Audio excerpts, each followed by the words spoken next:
Presidente, boa noite, muito obrigado por conversar conosco nessa que é a primeira entrevista que o senhor concede depois de passar mais de 20 dias internado, 3 semanas.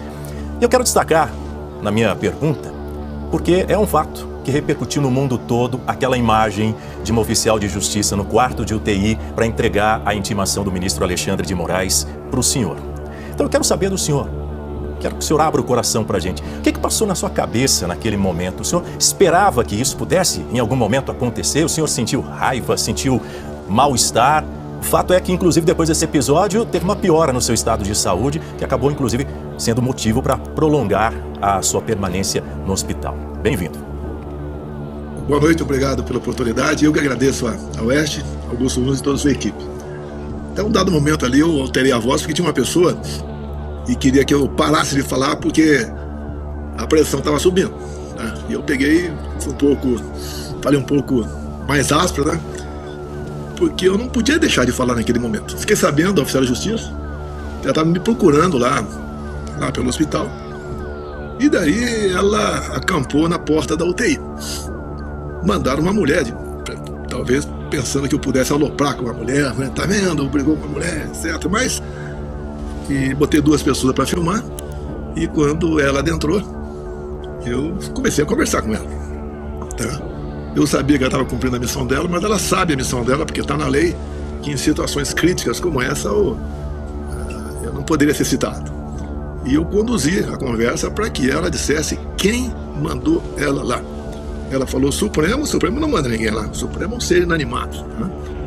Daí falou o encarregado do inquérito. Quem é o encarregado do inquérito? O senhor sabe quem é, moça? Até que ela falou Alexandre de Moraes. Daí atingiu o seu objetivo. O que acontece?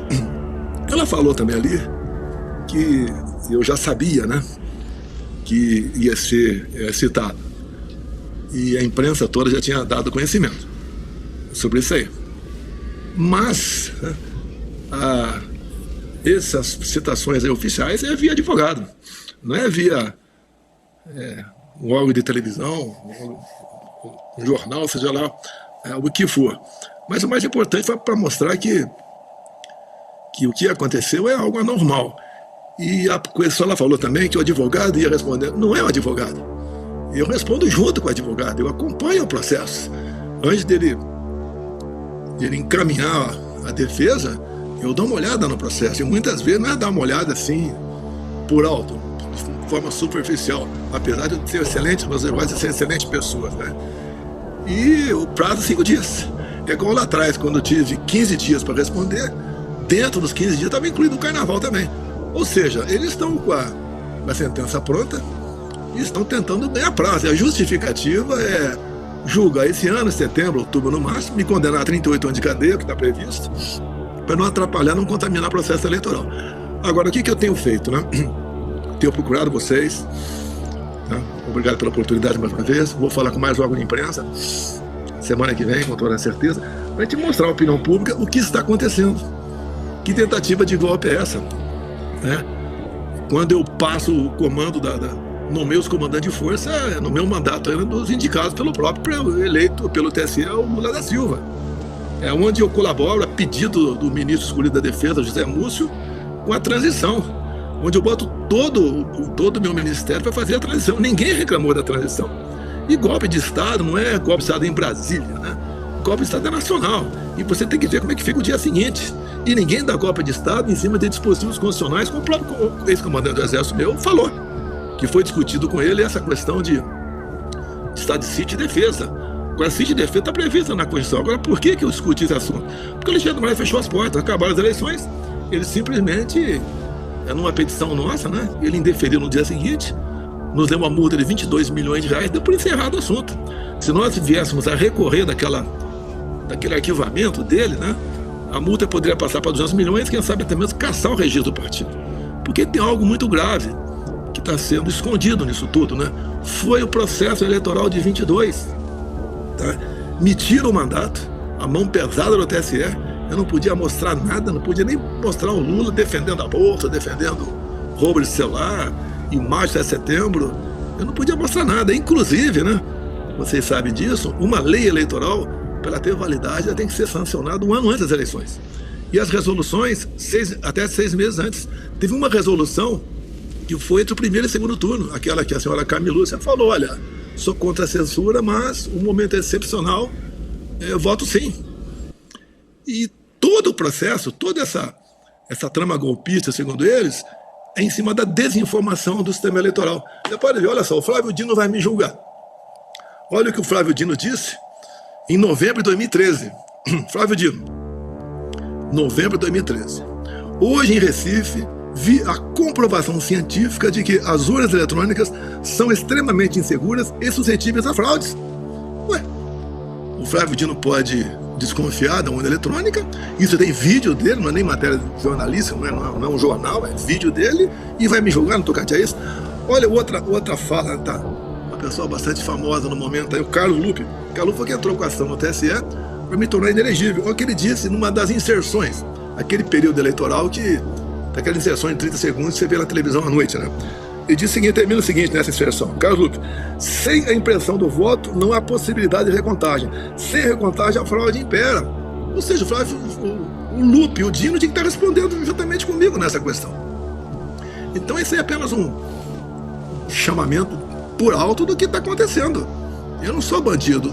Fui tratado como chefe de organização criminosa desde 29 de julho de 21, numa live que eu fiz. Resolveram botar aquela data como início do golpe. Então, naquela data, eu já sabia que tudo que ia acontecer, inclusive o 8 de janeiro. E, em cima disso, tento, via pesca probatória, o Fishing Expedition, construir essa narrativa toda. Com juízes suspeitos, sim. Ninguém tem dúvida que são suspeitos. Em qualquer primeira instância, seria arquivado esse processo. Não pode, eu repito aqui, alguém que está pensando em fazer uma besteira, que seria uma besteira enorme, né? Fazer besteira usando dispositivo constitucional para dar um golpe. Inclusive, o Alexandre Moraes não falou várias vezes de que o próprio princípio, né, o início dessa possibilidade da Estado de Defesa do Sítio já é um golpe, porque não voltaria mais atrás. Só que o primeiro passo da defesa do sítio simplesmente é o quê? É a questão de convocar os conselhos da República de Defesa, que não foi feito. Eu queria lhe perguntar, presidente, o senhor está respondendo a uma ação penal no Supremo, e eu ouvi o senhor dizendo que a sentença está pronta, que vai haver uma condenação, 38, 40 anos. Isso significa que o senhor jogou a toalha, a sua defesa jogou a toalha? Por que o senhor diz que a sentença está pronta? Eu tenho visto isso na imprensa. Você também deve ter visto isso na imprensa. Tá? Então, o que eu estou vendo na imprensa, eu não concordo, seja essa a realidade. Né? Tenho esperança de reverter tudo isso aí, que afinal de contas, repito, é o MP que tem que provar que sou culpado, não eu provar que sou inocente. É o que estão fazendo. Nessa semana agora, o Alexandre Moraes liberou outra parte do processo que não tinha chegado ao nosso conhecimento ainda. Nós já fizemos defesa sem ter amplo acesso àquilo que a PF coletou ao longo desses mais de 2 anos. Então tem esperança sim de retornar. Estou com 70 anos de idade, se me condenar a 40 é meu fim. A 20 também, eu não tenho mais tempo de... Agora, a sua esperança se mantém a despeito das decisões que vêm sendo tomadas na primeira turma do Supremo, que são unânimes ali, não é? A gente sabe, ali no Supremo, por exemplo, ali tem os 5 ministros e a gente tem história de cada um, né? O Zanin foi advogado do Lula, né? O próprio Flávio Dino já tive problemas enquanto deputado com ele, enquanto presidente entrou com uma ação contra mim, tá? O Alexandre Moraes parece uma coisa mais pessoal, eu não consigo entender por que essa gana persecutória por parte dele. A gente não ganha nenhuma com o Alexandre Moraes. Um recurso, por mais óbvio que isso, a gente não ganha nada. Ele está ali comendo etapas para ver se o julgamento acontece em agosto, setembro. E eu costumo dizer, se eu sou tão culpado assim, porque não segui o devido processo legal? Eu até estou no Supremo por causa do Ramagem. Botaram o Ramagem lá para todo mundo ir atrás. E agora, quando a Câmara decide, né, que ainda tem um recurso agora do Hugo Mota, decide tirar o Ramagem lá, a primeira resposta que eu tenho dessa turma é que se sair, sairia só o Ramagem. Como saiu por parte de 2 crimes, continua com 3. A ação penal é uma só, não tem essa ação e não aquela. E o que eu estou sendo acusado no crime continuado, para deixar bem claro. A PF pegou 2 datas, 29 de julho de 21, numa live que eu fiz, criticando o sistema eleitoral, as urnas eletrônicas, que estava sendo discutido na Câmara, o voto impresso. E pegou uma outra data, 8 de janeiro, onde seria o golpe final.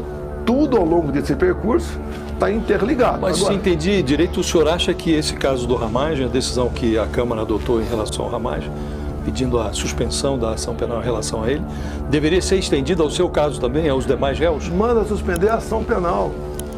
Eu estou no Supremo, juntamente com outros, entre eles militares, né, de alta patente, por causa do Ramagem. Agora, o que diz o artigo 97 da Constituição é que a decisão para tornar algo inconstitucional tem que ser do Pleno.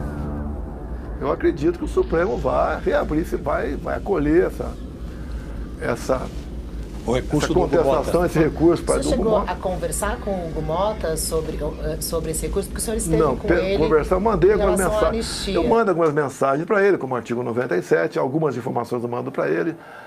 Coisa rara, nós conversamos por telefone, já tive pessoalmente 2 vezes com ele, tá? Entendo a situação dele, quero o melhor dele. Uma das conversas que eu tive com ele, eu falei, Hugo, você tem metade da minha idade, então não dá para a gente traçar alguns paralelos aqui, apesar de ser uma pessoa inteligente, um montão de virtudes, né? Mas a idade, a experiência é muito grande minha em relação a ele. E, obviamente, a gente espera, né, como aplaudir esse recurso dele agora, questionando a questão de quem deveria decidir se é inconstitucional ou não. O que o Congresso, o que a Câmara votou é o plenário, são os 11 ministros e não 5 apenas. Agora, voltando a essa questão de uma possível prisão, o senhor fala que seria o fim da sua vida, o senhor já disse também que vai dar muito trabalho. O que seria exatamente isso? O senhor pretende repetir a estratégia do presidente Lula de que registrou a candidatura mesmo estando preso? Como é que o senhor está trabalhando isso? O que o senhor pensa, já que o senhor, né, já vê esse cenário de uma eventual prisão como possível? No momento, eu sou inelegível por 2 ações. Uma porque me reuni com embaixadores. E só me reuni com embaixadores porque 2 meses antes, o ministro Fachin se reuniu com embaixadores também. E lá vendeu o seu peixe. E eu achei que tinha algo não certo, resolvi convidar os embaixadores. Então, estou inelegível por causa disso. A outra, que eu teria usado a estrutura do 7 de setembro para fazer campanha. Houve o desfile do 7 de setembro, sim, de 21. E foi uma coisa fantástica. 22. Foi uma coisa fantástica. Acabou o desfile, deixei minha faixa, entreguei minha faixa para alguém e lá fora estava cheio lá, espalhado. Ministério, nunca ninguém viu tanta gente espalhada no Ministério como naquele momento. Usei o carro de som do Silas Malafaia. Fui acusado aí, nesse segundo caso, de abuso de poder econômico. Não gastei um centavo com isso. Ou seja, é um julgamento político, não dá para comparar. Eu e o Lula. Lula foi condenado em 3 instâncias por corrupção, lavar dinheiro. Não tem nada a ver no meu caso com ele. Só que, mas em termos da estratégia política? Não é estratégia política, eu vou até o último segundo. Eu gostaria até que os governadores, né, que até teve agora o Michel Temer entrou nessa questão, vamos unir a direita, não sei o que lá, é um direito do Michel Temer. Tá? Ninguém que entrou na política um dia esquece, então o Michel Temer não vai esquecer e tem todo o direito de fazer isso aí. Agora, eu gostaria, não posso obrigar, que os governadores falassem, o Bolsonaro está inelegível por quê? Essas acusações valem. Você pegar o julgamento de 2014 da chapa Dilma Temer, a chapa foi inocentada por excesso de provas. Então é diferente. O meu caso, se eu tivesse jogado um papel na rua, talvez fosse por ter jogado um papel na rua. Não justifica o que está acontecendo, o que aconteceu nessa inelegibilidade. Esse outro caso, se eu for condenado, acabou, porque até pela minha idade acabou. Eu espero que isso não aconteça. Muitas coisas estão acontecendo, até eu ouvi o Josias falando, acho que foi ontem, se não me engano, a questão da fala do ministro Barroso dos Estados Unidos, dizendo, ele dizendo que procurou por 3 vezes o governo Biden para que evitasse que houvesse um golpe no Brasil. Nem eu sabia desse golpe, ele estava sabendo. Gente, boa noite, bom vê-lo com saúde. Eu vou pegar desse final da sua pergunta, da sua resposta, para fazer uma pergunta. O senhor esteve com um representante do governo americano recentemente, é o senhor Pita, não é isso? E eu queria saber o que é que o senhor pode falar sobre isso e se o senhor espera que o governo americano, de alguma forma, possa, não sei qual a palavra para utilizar aqui, dentro daquilo que o senhor pode responder, mas que o governo americano está acompanhando o que acontece com a democracia brasileira? O que eu posso falar é que eu estive com ele, quase 2 horas de conversa. Eu, meu filho Flávio, mais algumas pessoas, uma conversa bastante reservada e ao interesse americano na América do Sul, né? Logicamente, o Brasil é o país mais importante. O que eu sempre senti no governo Trump, quando éramos presidentes juntos, que eu não queria que o Brasil aí trilhasse o caminho da Venezuela. Mas não é isso que está acontecendo. E ele sabe hoje em dia o que acontece no Brasil, ele sabe do meu processo, não é apenas do que eu falo, mas do que realmente vem acontecendo. Vocês mesmos citam essa história do golpe aí, que é uma brincadeira, mas a brincadeira, os caras estão com 38 anos de cadeia, pronto, para meter no meu lombo. Tá? Eles estão loucos para que eu tente sair do Brasil, para me dar uma preventiva. Eu não vou sair do Brasil, se me prender, é problema de vocês. Agora, a verdade, cada vez mais, vai chegando a conhecimento. Tem coisa importante para falar para vocês aqui também. Eu sei que vai dar tempo de falar tudo isso aí. Então a conversa foi bastante produtiva, tirando dúvidas de alguma coisa. Existe o lawfare, né? Muito usado nos Estados Unidos contra o Trump, que é o ativismo judicial. Na Romênia houve a mesma coisa. O Marine Le Pen também na França foi a mesma coisa. E no Brasil não é diferente. E nós, hoje em dia, né, quando se fala em sistema eleitoral, o sistema eleitoral da Venezuela é mais preciso do que o nosso. Obviamente, eles têm o Tribunal Supremo Eleitoral deles lá que reconheceu a vitória do Maduro, mesmo sem os boletins, né, que sumiram. Mas a gente tem que lutar para que o Brasil não afunde nessa lama que está aí. Você pode ver, quando se fala em golpe, quem levou o golpe foi eu. Eu não podia, como eu disse para vocês no começo, falar que o Lula falava de aborto, de roubo de celular. Eu não pude mostrar, queria botar algumas imagens minhas na ONU, não pude mostrar a imagem de 7 de setembro, o Lula no complexo do Alemão com o Gol CPX na cabeça.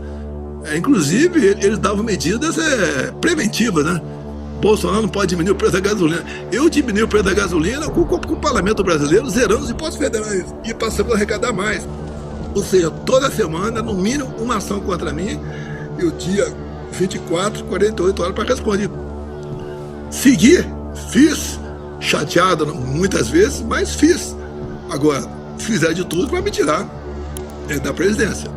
E, obviamente, né, tínhamos muita coisa a questionar o TSE sobre eleições, mas após a primeira decisão do Alexandre de Moraes, com a multa, né, e ameaças, nós resolvemos, olha, não tem mais o que fazer. Procurei na Constituição algum dispositivo, discuti, conversamos sobre sítio, defesa, que começa, qualquer dessas ações começa com a convocação aos conselhos. Não foi feito isso daí. E detalhe, né, tem mais uma coisa importante aí, minuta de golpe. Minuta de golpe. O Alexandre de Moraes não vai mostrar a tal da minuta de golpe.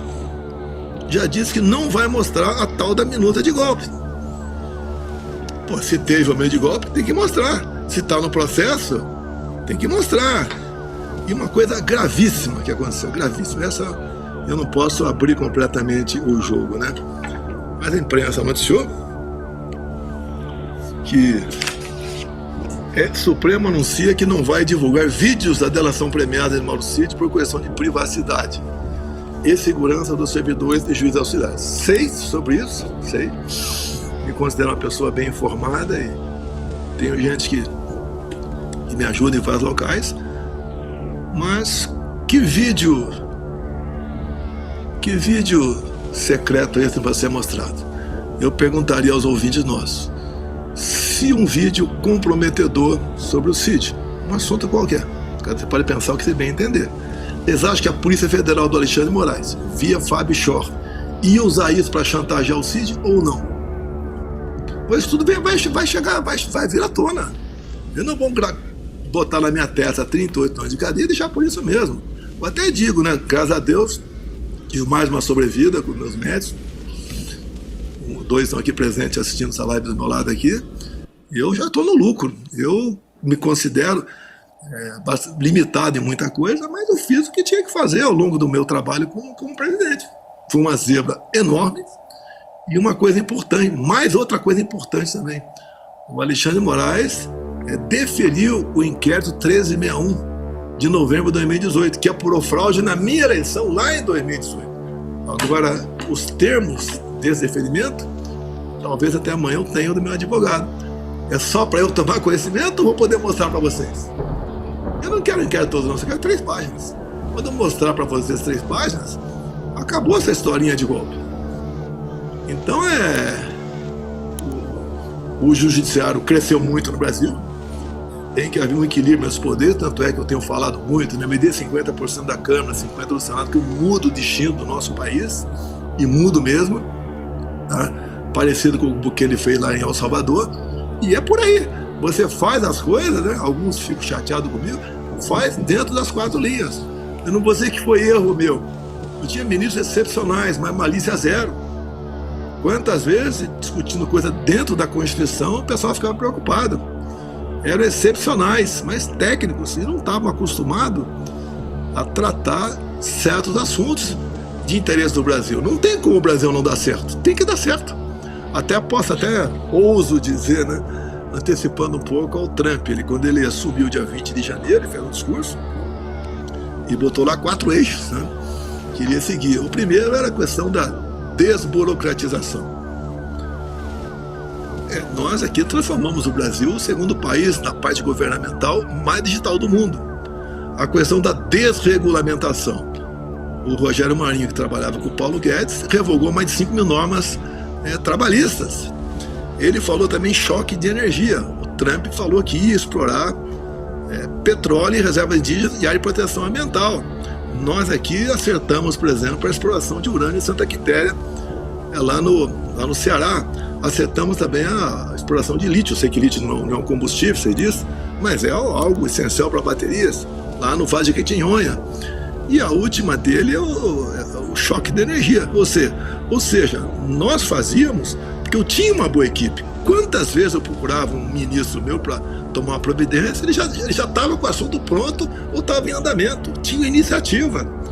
Os ministros que eu ligava do cercadinho, no Viva Voz, que tinha gente com problemas ali, e eu sempre falava, o problema aqui não é dele apenas, deve ser de muita gente. O que você tem a responder? E o ministro respondia de pronto, em especial o Tarcísio em São Paulo, né? O Rogério Marinho, o Paulo Guedes e tantos outros.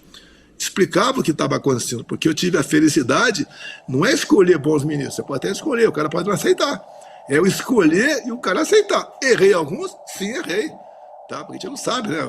Infelizmente, o poder sobe a cabeça de algumas pessoas, mas fizemos o que tinha que ser feito, com a pandemia, com a guerra, com a crise hídrica, com aquele desastre de Brumadinho no começo do nosso governo, e terminei 22 com 54 bilhões em caixa. A nossa relação de dívida pública, apesar do gasto com a pandemia, na casa de R$1 trilhão, diminuiu essa diferença. Ou seja, o Brasil não é por mim não, porque eu não entendo de muita coisa. Que palpite verdade, eu dar palpite pro Paulo Guedes? Eu costumo até brincar, cada 100 sugestões, o pior do Paulo Guedes quebrava o galho e aceitava uma minha. Criamos o Pix, um negócio inacreditável. O Pix é pioneiro do mundo.